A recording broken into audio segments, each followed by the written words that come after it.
Josh, an extraordinary amount of liability to be holding customer funds on an That was exchange horrible. like It that. was the worst part of having a business. I know at Purse, we were just a shopping cart, people would buy things, Yeah. but people are really lazy with their Bitcoin, with their strategies. And, Purse doesn't exist anymore. So I don't feel bad telling them this is not a security problem, but people left lots of Bitcoin on Purse. People left Mm. lots of Bitcoin on, what was it, Local Wallet or Bitcoin Wallet, whatever it was back in the day. All these services that were not intended to hold this. And if you look at Coinbase now, they have a big warning up that they're going to move everyone to their Web3 wallet. And I don't know how they're going to distribute the keys securely through the internet with the screen capping and so forth. But I don't think they want to hold the Bitcoin either. I think it's a huge liability, and it's Huge. like, yes, you were the best at the time to hold it, so that's a unique situation.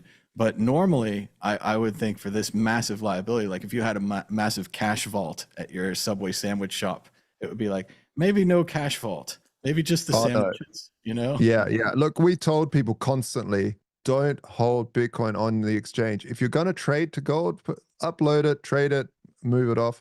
But, like you said, people just want that secure. And that's what actually gave me the insight that places like Coinbase are always going to exist.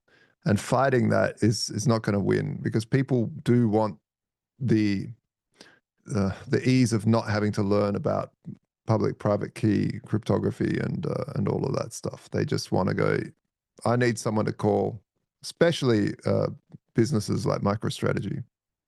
Well, and they've been trained by their bank accounts and their credit cards and all of that.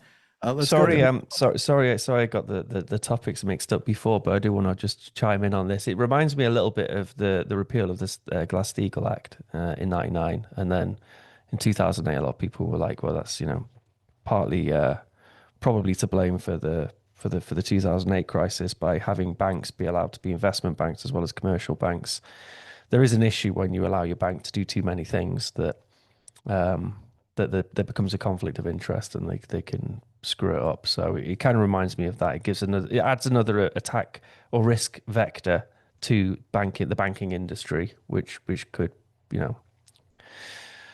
cause another 2008. So yeah, it's good to have these services separated out as separate services rather than all just under the umbrella as a bank.